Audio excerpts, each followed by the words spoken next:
Docker is an open source platform designed to simplify developing, deploying, and running applications. A great way to understand Docker is to look at two major problems it solved in the developer community. The first problem was the issue of inconsistent development environments. Imagine as a developer, you build an application that works perfectly on your computer. However, when you ship it to another developer or tester, it doesn't work on their computer. One major cause of this problem could be that the other developer is running a different version of the software that your application depends on. For instance, to run Drupal 10.2.6, you need at least PHP version 8.1. The developer may try to upgrade or downgrade their software version, but then it's possible that another application they're using could stop working because it depends on the specific version they have.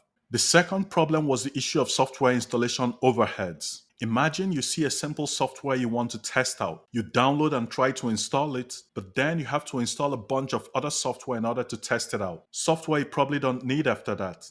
Docker helps you package your software with all its dependencies so that it can be downloaded and run within the Docker environment on another computer without needing to download any additional software. And when you're done testing or running the application, you can remove it and it's gone with all its dependencies. There are four major concepts you need to be familiar with in order to work with Docker: Docker image, Docker container, Dockerfile, and Docker compose. Let's quickly run through these concepts for clarity.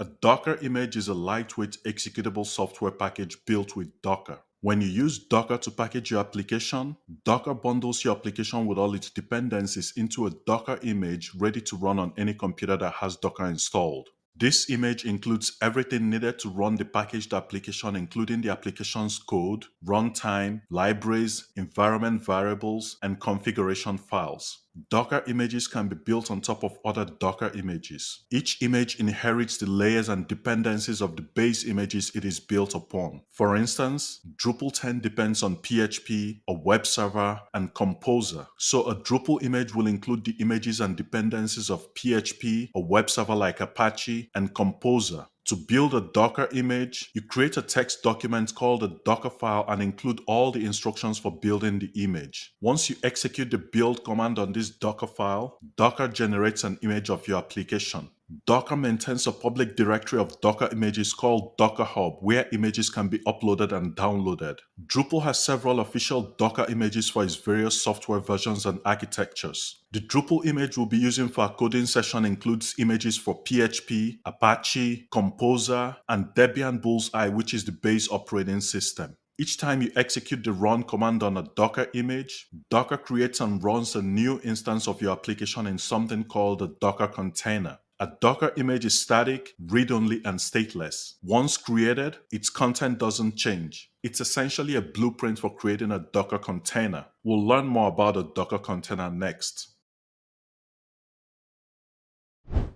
Docker runs every application in a self-contained unit called a container. A Docker container is basically a new instance of the Docker image the application was bundled in. Each time you execute the run command on a Docker image, a new Docker container is created to run the application. This container has everything the application needs to run, including the application's code, libraries, and dependencies. A Docker container runs isolated from other containers and the host operating system, with its own file system, network settings, and management features. You can explicitly network a Docker container with other containers or the host operating system so they can communicate with one another. You can also access the file system of a Docker container and install additional software in the container. While the data in a Docker container is gone once the container is removed, you can persist data from the container to your host computer using volume mappings.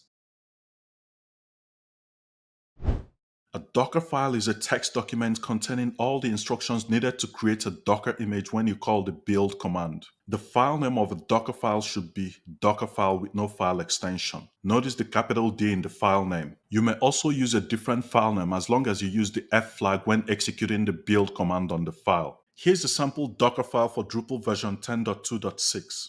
Notice in the instructions that this Drupal version is packaged with Debian Bullseye operating system, which includes the Apache web server and PHP version 8.2. This file also includes instructions to install PHP extensions, dependencies, and Composer. At the bottom of this Docker file, there are instructions to set the working directory for the Drupal image and containers created from this file. A Drupal project is created in the working directory using Composer, and the symbolic link is established between the Apache default webroot and the Drupal webroot. We'll revisit this section later during our coding session to understand what this means for implementing data persistence in our Drupal installation. Docker Compose is a tool provided by Docker to simplify the management of multiple container applications. Compose automatically creates a network for containers defined as services in the same Docker Compose file. With Compose, you can persist data for your application using volume mappings, specify environment variables for process automation, configure port mappings, and override default instructions in a Dockerfile to customize container behavior. A Docker Compose file is typically named docker-compose.yml. Here's a sample Docker Compose file that we'll be using for our Drupal installation. Let's do a quick walkthrough of the settings in this file. On line 1, we specify the version of the file format for Docker Compose.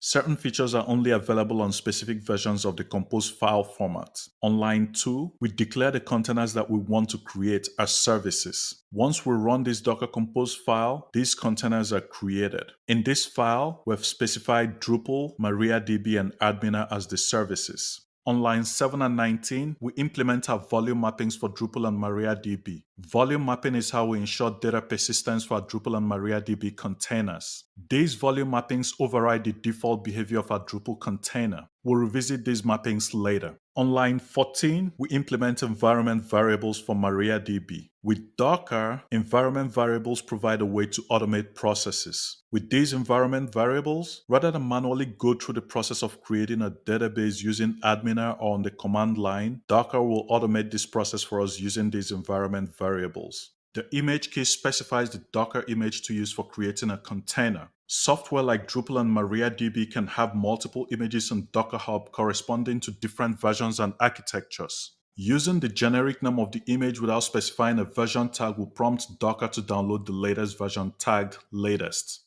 Docker checks for the image on your computer first before downloading it from Docker Hub if it's not available locally. The ports key is used to map ports from the host computer to the Docker container. The left side of the port mapping is for the host computer, while the right side is for the Docker container. For the Drupal service, this means that port 8083 on our host computer is forwarded to port 80 on the Drupal container. Apache is configured by default to listen to HTTP connections on port 80 inside the Drupal container. If you want to use a different port on the Drupal container, you have to update Apache's configuration file inside the container. The depends on key ensures that the MariaDB service is started before Drupal and Adminer. One limitation of this feature is that Compose doesn't check if the service is ready. For instance, it doesn't check to see if MariaDB is ready to start accepting database connections. It just starts the service, then goes ahead to start the services that depend on it. To summarize, you start with a Docker file and include all your instructions and commands to build a Docker image of your application. Once you execute the build command on this file, a Docker image of your application is created. You can upload this image on Docker Hub and make it available to the public or make it private. Whenever you run a Docker image, a new Docker container is created. With Docker Compose, you can create multiple Docker containers on the same network.